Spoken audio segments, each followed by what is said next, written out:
ॐ योगीश्वराय नमः। ॐ महासेनाय नमः। ॐ कार्तिकेयाय नमः। ॐ अग्निनन्दनाय नमः।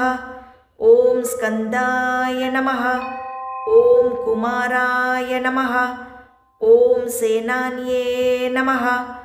ॐ स्वामिने नमः। ॐ शङ्करसम्भवाय नमः। ॐ गाङ्गेयाय नमः। ॐ ताम्रचूडाय नमः।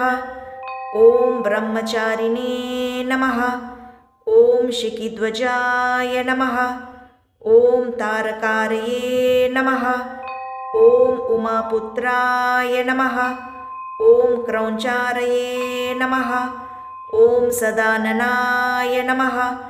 ॐ शब्दब्रह्मसमुद्राय नमः।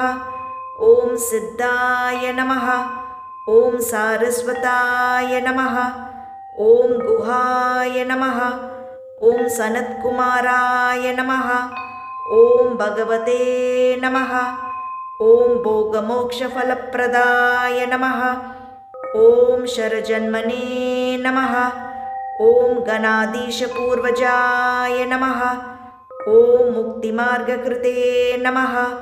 ॐ सर्वागमप्रणेत्रे नमः। ॐ वाञ्छितार्थप्रदर्शनाय नमः।